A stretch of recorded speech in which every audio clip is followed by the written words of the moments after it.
Professor BL Jain, विभाग अध्यक्ष शिक्षा विभाग, जैन विश्व भारती संस्थान, लाडनू, नागौर, राजस्थान।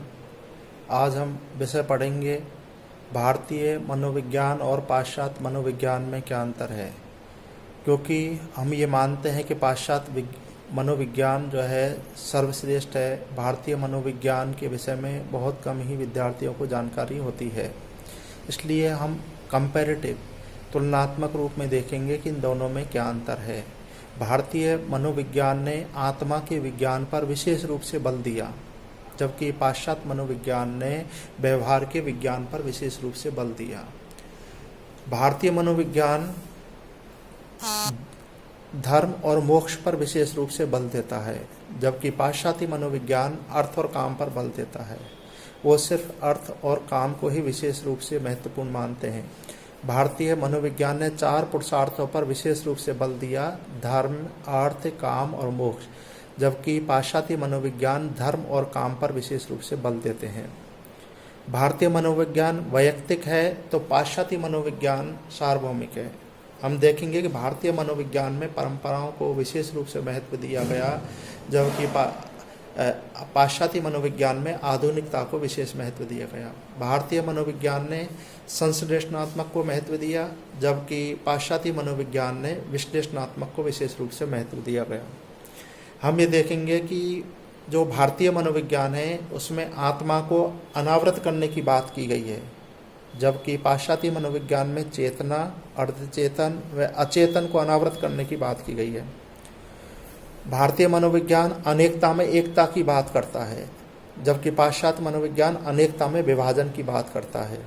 भारतीय मनोविज्ञान में सर्वांगीण विकास पर विशेष रूप से बल दिया, और यहाँ के जो सर्वांगीण विकास है उसमें पंच कोश पर विशेष रूप से बल दिया। पंचकोश में अन्नमय कोश, प्राणमय कोश, मनोमय कोश, विज्ञानमय कोश और इसके साथ में हम देखेंगे आनंदमय कोश। ये 5 कोशों पर बल दिया।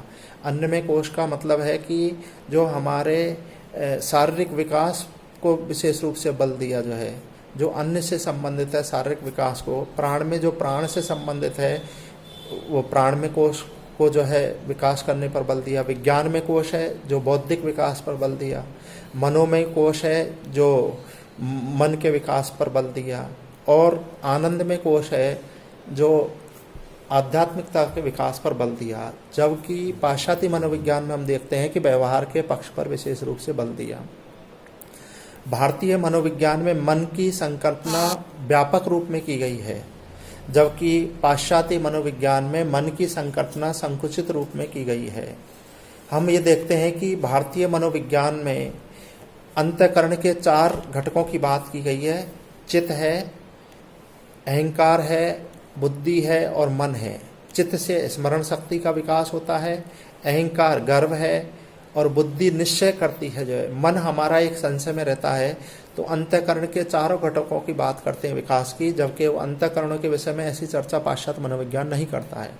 मन की 5 अवस्थाओं को बताया है भारतीय मनोविज्ञान में। नंबर 1 क्षिप्त। क्षिप्त का तात्पर्य है कि मन की अस्थिरता। और मूड का मतलब है काम, क्रोध, निद्रा के वशीभूत जो है मन हमारा यदि है तो उसे हम क्या कहते हैं, मूड कहते हैं।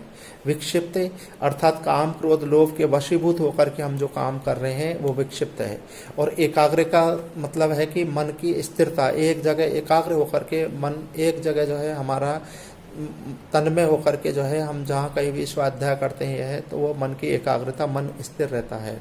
और लास्ट है निरुद्ध, जिसमें बाह्य या आंतरिक जो है उनसे कोई संबंध नहीं होता है। लेकिन पाश्चात्य मनोविज्ञान ने हमारे यहाँ जो मन की 5 अवस्थाएं बताई है, पाश्चात्य मनोविज्ञान ने मन की 3 अवस्थाएं बताई: चेतन, अर्धचेतन और अवचेतन जो है। तो इस प्रकार से हम देखते हैं कि भारतीय मनोविज्ञान और पाश्चात्य मनोविज्ञान में बहुत काफ़ी अंतर पाया जाता है। भारतीय मनोविज्ञान ने प्रेयस और श्रेयस पर विशेष रूप से बल दिया, जबकि हम देखेंगे कि पाश्चात्य मनोविज्ञान ने प्रेयस को माना। प्रेयस का मतलब है कि जो चीज़ मेरे लिए प्रिय है वही श्रेष्ठ है, जबकि भारतीय मनोविज्ञान कहते हैं कि जो चीज़ प्रिय तो है लेकिन श्रेष्ठ नहीं है। मान लीजिए डायबिटीज़ वाले व्यक्ति को खीर प्रिय तो लगती है लेकिन वो श्रेष्ठ नहीं है, क्योंकि उसे और पीड़ित कर देगी। तो इसलिए हम ये मानते हैं कि जो प्रिय है वो पाश्चात्य मनोविज्ञान मानते हैं और हम श्रेय को ज़्यादा महत्व मानते हैं। तो भारतीय मनोविज्ञान ने प्रिय और श्रेय दोनों को महत्व दिया, लेकिन उन्होंने सिर्फ प्रेयस को ही विशेष महत्व दिया। हम ये देखते हैं कि भारतीय मनोविज्ञान भूतकाल व भविष्य काल को श्रेष्ठ मानता है, जबकि पाश्चात्य मनोविज्ञान वर्तमान काल को श्रेष्ठ मानता है। हम ये देखते हैं कि भारतीय मनोविज्ञान व्यष्टि से समष्टि की ओर, समष्टि से परमेष्टि की ओर जाने की बात करता है, जबकि पाश्चात्य मनोविज्ञान समष्टि से व्यष्टि की ओर जाने की बात करता है। भारतीय मनोविज्ञान समन्वयवादी मनोविज्ञान है, जबकि हम देखते हैं कि भारतीय मनोविज्ञान द्वंद्वात्मक मनोविज्ञान है। पाश्चात्य मनोविज्ञान जो है भौतिकवादी है, जबकि भारतीय मनोविज्ञान आध्यात्मिकवादी है। भारतीय मनोविज्ञान में त्यागवाद को महत्व दिया है, जबकि पाश्चात्य मनोविज्ञान में भोगवाद को विशेष रूप से महत्व दिया है। हम देखते हैं कि भारतीय मनोविज्ञान ऊर्ध्वगामी विशेषताओं से युक्त है, जबकि पाश्चात्य मनोविज्ञान अधोगामी विशेषताएं उसके अंदर पाई जाती है जो है। इसी प्रकार से हम देखेंगे कि भारतीय मनोविज्ञान शिक्षक, छात्र व पाठ वस्तु एक ही बिंदु पर, एक ही सहना भवतु के वो उस पर काम करता है, सब समन्वय होकर के काम करते हैं, जबकि वहाँ शिक्षक और छात्र आपस में विरोध में खड़े हो जाते हैं जो है। भारतीय मनोविज्ञान में शिक्षा का व्यापक रूप को बताया है, जबकि हम देखते हैं कि पाश्चात्य मनोविज्ञान में शिक्षा का जो स्वरूप है संकुचित हो जाता है। भारतीय मनोविज्ञान में पाठ्यक्रम लचीला है, जबकि पाश्चात्य मनोविज्ञान में पाठ्यक्रम कठोर है। भारतीय मनोविज्ञान में ज्ञान, क्रिया व भाव पक्ष पर विशेष रूप से बल दिया, वहाँ तीनों स्वतंत्र हैं, यहाँ तीनों समन्वय में होकर के विकास करने की बात करते हैं जो है। हम देखते हैं कि जो भारतीय मनोविज्ञान है वो शिक्षा, ज्ञान, शील, श्रम, चरित्र, शक्ति प्रदान करने वाला है, जबकि भारतीय मनोविज्ञान सुख उपभोगवाद की शिक्षा पर बात करता है। वो विशेष रूप से पहले ही आपको बताया था कि वो अर्थ और काम पर जो है बल देता है। हम ये देखते हैं कि भारतीय मनोविज्ञान में शिक्षक का पद श्रेष्ठ बताया है, जबकि आज हम देखते हैं मनोविज्ञान ने, पाश्चात्य मनोविज्ञान ने बालक को विशेष महत्व दिया, उसका ही पद श्रेष्ठ बताया है, शिक्षक का स्थान गौण कर दिया। हमारे यहाँ तो गुरुर ब्रह्मा, गुरुर विष्णु, गुरुर गोविंद हो खड़े काके लागू पाए, तो हम यहाँ पर गुरु को विशेष महत्व दिया, जबकि वहाँ पर जो है उन्होंने बालक को श्रेष्ठ माना। इसी प्रकार से हम देखेंगे कि भारतीय मनोविज्ञान में गुरु से संबंध पिता पुत्र के समान है, जबकि हम ये देखते हैं कि पाश्चात्य मनोविज्ञान में गुरु शिष्य का संबंध मित्र के समान है। हम देखते हैं कि भारतीय मनोविज्ञान में जो विधि है श्रवण, मनन, निध्यासन विधियों पर विशेष रूप से बल दिया है, जबकि पाश्चात्य मनोविज्ञान में प्रोजेक्ट विधि, समस्या समाधान विधि, किंडरगार्टन विधि, मॉन्टेसोरी विधि आदि विधियों पर विशेष बल दिया है। हम ये देखते हैं कि जो पाश्चात्य मनोविज्ञान है वो अनुशासन पर, प्रभावात्मक पर, इस पर विशेष रूप से बल देता है।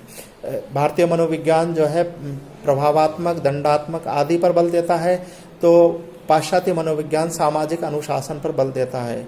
तो इस प्रकार से हम देखेंगे कि जो भारतीय मनोविज्ञान है उसका विद्यालय का स्वरूप एक प्रकृति है, एक आश्रम व्यवस्थाओं की तरह है, जबकि पाश्चात्य मनोविज्ञान भव्य इमारतों, सुंदर सुसज्जित बिल्डिंगों पर ज़्यादा जोर देता है।